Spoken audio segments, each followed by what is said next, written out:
Pertanyaannya kenapa rugi? Karena apa? Ketika dia tidak mau bertolabur ilmi, malas bertolabur ilmi, erek kumaha ngadidik pamajikannya budak. Karena orang teh pemimpin rumah tangga itu kewajibannya yang dua. Yang pertama qawam, yang kedua adalah imam.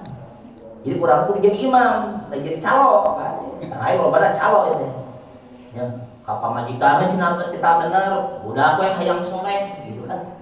Tapi mainnya ibadah tara kan gitu. Salat tara, padahal ngil ngejin kan gitu teh.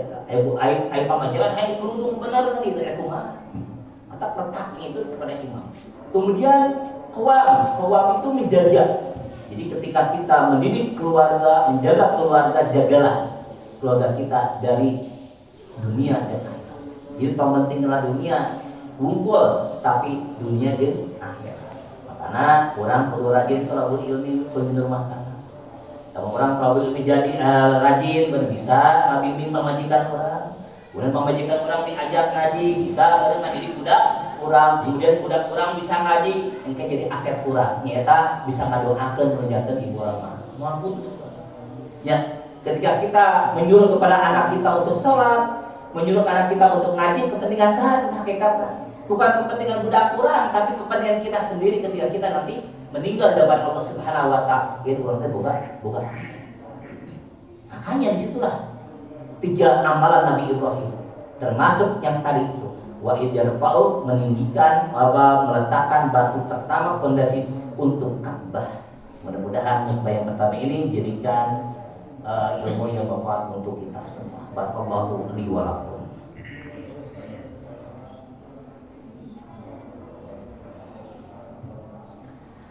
Alhamdulillahirabbil alamin wa bihi nasta'inu ala umuri dunya waddin. Asyhadu an la ilaha illallah wahdahu la syarikalah wa asyhadu anna Muhammadan abduhu wa rasuluh allazi la nabiyya ba'dahu amma ba'du. Hadirin iman sidang Jumat rahimakumullah. Pada khutbah yang kedua ini kita mengambil pelajaran kepada ayat tadi. Yang itu mana Nabi Ibrahim ketika beliau sudah melaksanakan satu ketaatan dan beliau seraya berdoa kepada Allah dengan kalimat Rabbana taqabbal minna innaka antas samiul alim. Ini menunjukkan ketika seseorang sudah melaksanakan ibadah, maka salah satunya ibadah yang akan diterima itu yang terakhir harus diikuti, ditutup dengan doa. Itu perasaan rasa kekhawatiran kita, rasa optimis kita ketika kita melaksanakan ibadah, dan mudah-mudahan ibadah kita diterima oleh Allah Subhanahu wa taala menjadi amalin sholih. Ya, kenapa? Karena banyak orang yang itu ibadahnya itu sok dituntungan lihat. Padahal prinsip akhirat itu kan kata Rasulullah tutup amalan anu goreng bunuh hade kan itu. Tapi praktek namanya nawan anu hade bunuh goreng gitu. Banyak orang yang melaksanakan amal soleh tutup nama nawan dituntungan kuliah jeung sum'ah.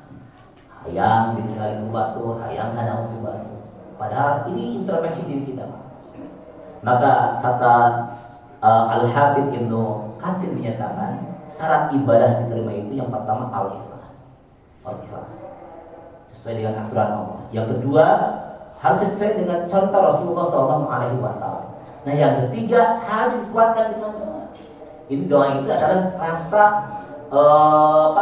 angan-angan kita, harapan kita ketika kita melaksanakan ibadah, maka ibadah tersebut mudah-mudahan diterima Allah Subhanahu wa taala. Kenapa saya menyatakan seperti itu? Ada ibadah yang ditolak, ada. Kita kan belajar kepada kisah Nabi Adam. Ya, Nabi Adam punya putra Qabil dan Habil. Ketika mereka dua-duanya diperintah Allah Subhanahu wa taala untuk beribadah, akan mereka melaksanakan dua-duanya, Pak. Habil melaksanakan, Qabil pun melaksanakan. Tapi jelas dalam Quran surah Al-Maidah, ibadah Habil diterima oleh Allah Subhanahu wa taala, sedangkan ibadah Qabil ditolak mentah-mentah oleh Allah Subhanahu wa taala. Maka turunlah satu ayat, innama yataqabbalullahu minal muttaqin. Hanya saja Allah Subhanahu wa taala akan menerima amalan-amalan ibadah orang-orang dari golongan orang-orang yang bertakwa. Ini menunjukkan bahwasanya ketika kita ingin melaksanakan amal soleh, maka kuatkan dulu iman kita.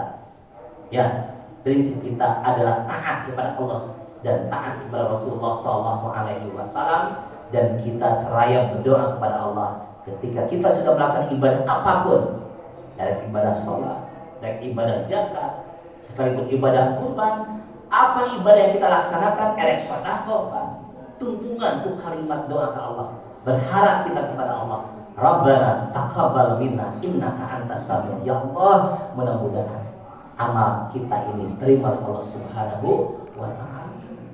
Jangan merasa urang mah alhamdulillah kurban terus gitu. Malahan urang mah kurban teh sapi teh kusorangan gitu. Batu marareoma abi mah alhamdulillah sapi teh abdul kusorangan.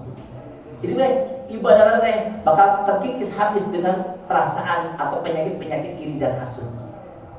Kemudian kadang-kadang ibadahnya gitu, tapi pelaksanaannya jelek, kepada bergaul dengan orang lain jelek.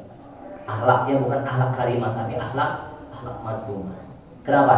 Dan dia itu merasa sudah cukup melaksanakan ibadah. Jeung kadang-kadang orangnya melaksanakan ibadah teh bukan pikirannya ibadah teh kan Allah. Padahal ibadah itu bukan kepentingan Allah. Allah Subhanahu wa taala menyatakan laisal birra an tuwallu wujuhakum. Bagi Allah tidak rugi. Ya, bahwa Pak erek salat, bahwa Pak erek maksiat teh teh.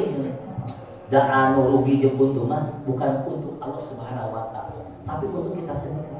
Salat yang orang salat, ibadah zakat yang orang salat, saum yang orang salat. Makanya persembahkanlah ibadah-ibadah yang berkualitas. Sedekah yang orang salat, makanya hati-hati Pak. Di dalam tim sedekah itu jangan sampai sedekah itu biasa-biasa kan gitu. Makanya saya sering menyatakan sok sedekah sesuai dengan kemampuan kita, tapi sesuai dengan sedekah yang terbaik. Kita berperang ieu sedekah teh kan, kadang-kadang ieu sedekah teh baik itu untuk orang. Ayat cuma nanti pun sering penutup saja. Ada orang yang punya rezeki 1 miliar, kemudian dia sedekahkan 100 juta. Kemudian ada orang yang punya uang 100 ribu, kemudian dia infakkan ke 50 ribu. Cipak gede mana? Ya. 1 miliar diinfakkan 100 juta. Pas 100 juta di mana sih benar gitu. Kemudian orang dia tuh hanya punya 100 ribu, tapi dia menginfakkan 50 ribu. Menurut saya gedekan 50 ribu daripada 100 juta. Coba nilainya Pak, 100 juta tina 1 miliar dengan 10%. Tapi 50 ribu tina 100 ribu berapa? 50%. Dia menginfakkan 50 ribu dan tidak memikirkan ieu mah jang dunia, ieu jang akhirat. Tapi orang yang kaya itu tidak seperti itu. Habis menginfak berjuta-juta kan itu, tapi tidak memikirkan bagaimana dia menginfakkan, mensedekahkan harta itu. Apa sesuai dengan apa yang diharapkan oleh dia? Ya, makanya prinsip bersedekah itu, bersedekahlah yang terbaik sesuai dengan kemampuan kita. Karena sedekah itu bukan kepentingan Allah. Sedekah malah yang kepentingan masjid dan yang kepentingan DKM, tapi kepentingan bapak masalah. Maka sedekah yang terbaik. Dia mantong ya, nyodakokeun baju kurut anu layak dipakai di sedekahkeun gitu kan. Ada hama piceureun gitu. Sedekah 4 hadena urang kumaha. Karena apa yang kita sedekahkan insyaallah, apa yang kita berikan kepada orang lain, hakikat yang kita nanti di hadapan Allah kita akan mendapatkan apa sesuai dengan apa yang kita berikan kepada orang lain. Hadirin ikhwan sidang Jumat rahimahumullah, belajarlah dari kisah Nabi Ibrahim. Ketika Nabi Ibrahim melaksanakan ibadah bapak dan anaknya, itu Nabi Ibrahim beserta Nabi Ismail, mereka dua-duanya bertawadu kepada Allah Subhanahu wa taala dan menguatkan amalnya dengan satu doa, Rabbana taqabbal minna innaka antas samiul alim. Hadirin ikhwat iman sidang Jumat rahimahumullah, itu saja yang dapat saya sampaikan. Mudah-mudahan ada nilai manfaatnya untuk kita semua. Aku qouli hadza wa astaghfirullakum rabbana atina fid dunya hasanah wa fil akhirati hasanah wa qina adzabannar. Assalamualaikum warahmatullahi wabarakatuh. Waalaikumsalam warahmatullahi wabarakatuh.